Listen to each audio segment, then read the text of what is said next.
दिनै नोंथांमोना मानि थाखाय खौरां मेलखौ लानो गोनां जादों? खुलुमबाय बयनिसिमबो। दिनै जोङो बिटिआर क'अर्डिनेशन कमिटि ट्राइबेल संघनिफ्राय जोंनि बिटिआर क'अर्डिनेशन ट्राइबेल संघजों मदद होगिरि माखासे माहारियारि आफादफोरखौ लानानै जों मोनसे प्रेस मिट खालामदों। प्रेस मिट खालामनायनि जोंनि गोनांथि जोबोद जानानै फैदों आरो बे प्रेस मिट खालामनायनि थांखियानो जाहैबाय बावैसो आगोल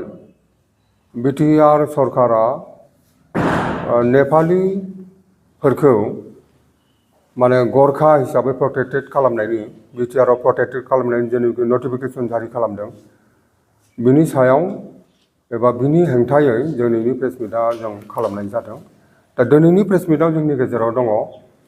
जों बिटिआर क'अर्डिनेशन कमिटि ट्राइबेल संघनि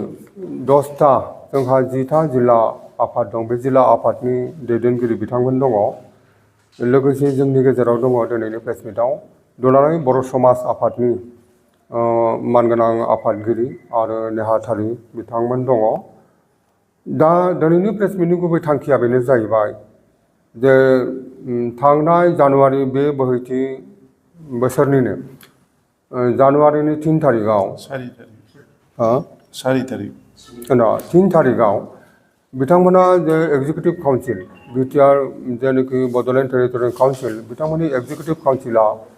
बिथांमोना रायलायदों। मिटिंआव रायलायनाय बिथांमोना डिसिसन लादों, सिद्धान्त लादों आरो बिथांमोना अखानायै 4 तारिखआव बिथांमोना नटिफिकेसन जारि खालामदों। दा नटिफिकेसना बेनो जे बिटिआरनि जायनाखि नेपालि बिथांमोनखौ गरखा हिसाबै बिथांमोना प्रटेक्टेड खालामनाय आरो बिथांमोना लेन्ड राइट होना हा हु बिटिआरनि जेनोखि हा हु एबा ट्राइबेल बेलेन्ड ब्लकनि जेनोखि हा हु बे हा हुनि मोनथाय होनायनि जेनोखि अधिकारखौ बिथांमोना होनो थाखाय नटिफाइड खालामदों, नटिफिकेसन जारि खालामदों। बियो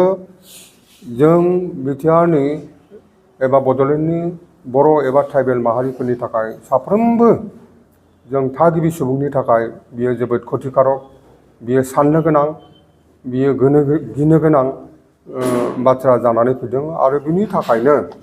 जों बिनि थाखाय बिटिआर सरकारनि सायाव जों दुखु मोननाय फोरमायदों। दिनै जों बहुद साननो गोनां जादों जे बिथांमोनखौ गरखा हिसाबै बिथांमोननो सार्टिफिकेट होनायनि बाथ्रा बिथांमोना नटिफिकेसनाव बेबायदि बिथांमोना लिरदों आरो बे गरखानि सार्टिफिकेटखौ बेस खालामनानै बिथांमोननो लेन्ड राइट होनायनि हा हुनि अधिकार होनायनि जोंनि ट्राइबेल बेलेन्ड ब्लकनि हाफोरखौ बिथांमोननो माने अधिकार होनायनि जे बाथ्रा बे बाथ्राया एसेबो मोजां जायाखै। जाय बाथ्राफ्रा जोंनि बर' एबा ट्राइबेलनि थाखाय 6 शिड्युल एरियानि जोंनि थागिबि मानसिफोरनि थाखाय जोबोद खहा गोनां। बिनि थाखायनो जोङो बिटिआर सरकारखौ जोङो बे नटिफिकेसननि सायाव बिथांमोननि बे सिद्धान्तखौ रिभिउ खालामफिननो जों बिथांमोनखौ जों खावलायदों। बिटिआर क'अर्डिनेशन ट्राइबेल संघनिफ्राय जों बिथांमोनखौ दाबि दैखांदों। नेपालि बिथांमोनखौ प्रटेक्टेड खालामदों आसामनि चिफ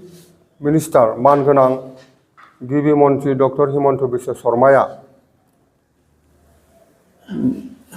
बावैसो आगोलनो बिथाङा आसामाव थानाय नेपालिफोरखौ लोगोसे बिटिआरनि नेपालिफोरखौबो प्रटेक्टेड क्लास हिसाबै बिथाङा नटिफाइड खालामदों। नाथाय बेखौ जोङो बिटिआर गभर्नमेन्टनाव बिटिआर सरकारनाव गोबां खेब जों 2022आवबो जों मेम'रेन्डाम होदों। गोबां दफाजों लोगोसे बिटिआरआव थानाय नेपालिफोरखौ जे प्रटेक्टेड क्लास खालामदों बेखौ उइथड्र खालामफिननांगौ 22आवबो जों होदों आरो 2023आवबो जों बिटिआर सरकारजों रायलायदों आरो जों मेम'रेन्डाम होदों। आरो नै बे दाख्लैसो थांनाय 2024नि जुलाइ मासनि 17 तारिखआव जोंनि बिटिआर क'अर्डिनेशन कमिटि ट्राइबेल संघआ गासैबो जोंनि बिटिआरआव थानाय ट्राइबेल अर्गेनाइजेसनफोरखौ जोंनि ट्राइबेल माहारियारि आफादफोरखौ लानानै जेरै साहित्य सभा एबसु आरो बेबायदिनो राभा साहित्य सभा राभा हाजं गासिखौबो गार' स्टुडेन्ट गार' साहित्य सभा लाजोबनानै जेराव बर' समाजबो दङमोन गासैबो जों ज' जानानै काजलगावनि मिउनिसिपालिटिनि जेनाखि मोनसे कमिउनिटि हल दंमोन बेवहाय कोअर्डिनेशन कमिटि बिटिआर ट्राइबेल संघनि दैदेननायाव लिंथुमनायाव ज' जादोंमोन गासिबो जोंनि ट्राइबेल माहारियारि आफादा जोंखौ मदद होदोंमोन बिटिआरआव थानाय हा हुनि जेनाखि जेंना ट्राइबेल बेल्ट ब्लकनि जेनाखि एनक्रोचमेन्ट नन प्रोटेक्टेड क्लासनि मानसिफ्रा जेनाखि आग्रासन खालामनानै गाग्लोबनानै दङ जोंनि सायाव बेफोरनि मुक्तिनि थाखाय बिनिफ्राय बोरै जों उदां मोनगोन बेनि थाखाय जों रायलायदोंमोन गासिबो माहारियारि आफादा जोंखौ ट्राइबेल संघखौ मदद होदोंमोन आरो बिनिफ्राय बे हा हुनि जेंनानिफ्राय जोंनि थागिबि मानसिफ्रा उदां मोननांगौ होननानै बयबो एकमत जादोंमोन आरो बे आल'सनानि मथेनो जों नै बावैसो आगोल गासिबो माहारियारि आफादनि सहि होजोबनानै सिल सहि होजोबनानै बिटिआर सरकारनि मानगोनां जेनाखि CEM मानगेदेर प्रमद बर' बिथां आरो जेनाखि फरेस्ट एन्ड रेभिनिउ EM मानगेदेर रनजित बसुमतारी बिथांनाव जों मेम'रेन्डाम होदोंमोन आरो बेवहाय दंमोन जे नेपालिफोरखौ जे बिटिआरआव जे प्रोटेक्टेड क्लास हिसाबै नटिफाइड खालामदों बेखौ आसाम सरकारनाव बिथांमोनहा मोनसे प्रेसार होनांगौ आरो आसाम सरकारखौ बे नटिफिकेसनखौ उइथड्र खालामहोनांगौ होननानै जों मेम'रेन्डामाव होदोंमोन आरो जों बार बुंदोंमोन नाथाय बेखौ खालायालासेनो बिटिआर सरकारा गावसोरसो बेखौ मोनसे आयेन पास खालामनानै नटिफिकेसन खालामनानै नेपालिफोरखौ बिटिआरआव प्रोटेक्टेड खालामनाया जोबोद साननो गोनां बे दुखुनांथाव जादों ट्राइबेल मानसिफोरनि थाखाय बर' मानसिफोरनि थाखाय बियो मोनसे जोबोद इयुनाव खहा गोनां जागोन गासिबो नेपालियाथ' माबोरै गोरखा जागोन बेबोथ' जानो हाया गोरखा माखासे प्रोटेक्टेड क्लास गोरखा माखासे दंखायो किन्तु दिनै जाय बिथांमोनहा मालाबाबो बे गोग्लैसोनाय गोरखा नङा जायफोरनाखि शर्मा जायफोरनाखि माने मा होनो सेट्रि बा उपाध्याय बिथांमोनहाबो बोरैहाय गोरखा जानो हाखो गतिके बेखौ मोजाङै सानै हयै बिटिआर सरकारखौ जों दाबि दैखाङो बिटिआर कोअर्डिनेशन ट्राइबेल संघनिफ्राय बर' समाजनिफ्राय जोंखौ मदद दं गोबां जोंनि ट्राइबेल अर्गानाइजेसननिफ्राय जोंनि बे थांखियाव मदद दङ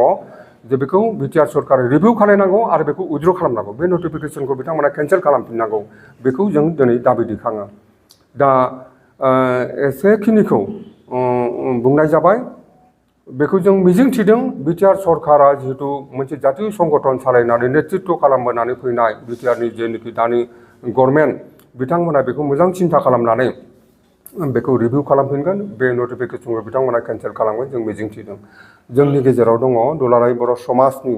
मानगेदेर आफादगिरि बेनुधर बसुमतारी बिथांखौ आं फंनैसो बुंनो थाखाय दा खावलायनाय जाबाय गमामायैनो जुदि बिसोरनो प्रोटेक्टेड माबाखौ गोमारोब्ला जोंनि बिटिआरआव थाखानाय जिथुनाखि प्रोटेक्टेड ट्राइबेलफोर बिसोरनि थाखाय माबायदि खहा जागोन होननानै सानो हानि बेलायाव बा बायदि माबायदि रोखोमनि खहा जागोन ना खहायाथ' जोंहा गोबाङैनो खहा जागोन दिनै बिथांमोनहा बे लेन्ड राइटखौ मोननाय लोगो लोगो जोंनि ट्राइबेल मानसिफोरनि थागिबि प्रकृत ट्राइबेल मानसिफोरनि गोबां खहा जागोन बिथांमोना जोंनि हा हुखौ बायनोनि अधिकार थागोन ट्राइबेल मानसिफ्रा ओरैनो गोग्लैसोनाय ट्राइबेल मानसिफ्रा सांग्रां नङा बिथांमोनहा जोंनि हा हुखौ बायनो हागोन सोलाय सोल' खालामनायनि सुबिदाखौ मोनहैगोन आरो ट्राइबेल मानसिया बहाय गोबां खहा जाखागोन राजनैतिक इस्यु हिसाबै बेखौ लादों राजनैतिक मुलाम्फानि थाखायनो जोंनि सरकारफ्रा आरो पलिटिकेल पार्टिफ्रा बेबायदि खामानिखौ मावो जाय खामानिखौ मावनायनि गेजेरजों जोंनि ट्राइबेल एबा थागिबिफोरनि गिदिर खहा जानो हागौ बे बाथ्राखौ बिथांमोना साननायनि सम मोना राजनैतिक स्वार्थनि थाखाय दा बेवहाय जों ट्राइबेल संघआ गिबियावनो प्रथमनिफ्रायनो बुंबाय थादों जे बर'नि जोंनि ट्राइबेलनि राजनैतिक हान्जाफ्रा ज' जानांगौ दिनै ज' जानो रोङैनि थाखायनो दिनै गावनि ट्राइबेलनि भटआनो फोरसा जानायनि थाखाय सोर बांसिन भट मोनगोन हारसानि भट ट्राइबेल नङै नन प्रोटेक्टेड क्लासनि मानसिफोरनि भटारफोरनि भटखौ सोर बांसिन मोनगोन बिनि बादि नांनायाव बिथांमोना बेफोरबायदि ट्राइबेलनि खहा जानाय थागिबि मानसिफोरनि खहा जानाय इस्युफोरखौ बिथांमोना लानो नागिरो बेनिखायनो जों होनदों जे ट्राइबेल एबा थागिबिनि राजनैतिक हान्जाफ्रा ज' जायोब्लानो जों रावनिबो आथिं सिङाव थानाङा आरो जोंनि राजनैतिक पार्टिफ्रा बेबायदि राजनैतिक इस्यु मुलाम्फा आदाय खालामनो थाखाय ट्राइबेलनि खहा जानो हानाय थागिबि मानसिफोरनि खहा जानो हानाय बेफोर इस्युखौ खालामनो गोनांबो जाहैया बेनिखायनो बे सोंनायनि फिननायाव जोंनि ट्राइबेलनि मा UPPL मा BPF बिथांमोनहा ज' जानानै जुदि राजनीति गेलेयोब्ला बेबायदि जोंनि ट्राइबेलनि थागिबि मानसिनि खहा जानो हानाय इस्युफोरखौ बिथांमोना लाबोना नटिफिकेसन होनो गोनांबो जाहैया मानोना जों जुदि ज' जायोबा ज' जायैनि थाखायनो दिनै बेफोर खामानिखौ सरकारा मावनो गोनां जाहैदों राजनितिक सार्थखौ पुरन खालामनो थाखाय बेनिखायनो जों खावलायो दिनैनि बे प्रेस मिटआव जे बे आयदाजों लोगोसे जोंनि ट्राइबेलनि एबा बड'लेण्डआव थानाय राजनितिक जेनाखि थागिबि मानसिफोरनि जे सृष्टि खालामनाय जेनाखि राजनितिक पार्टी बिथांमोनखौ जों ज' जानानै राजनिति गेलेनानै जोंनि गेजेरावनो जोंनि थागिबि एबा ट्राइबेल एबा बर'नि गेजेरावनो खुंथाय गोहोखौ गोख्रोङै बड'लेण्डखौ सालायनो हानायनि थाखाय खौसे जानो थाखायबो जों दिनैनि प्रेस मिटआव जों खावलायो।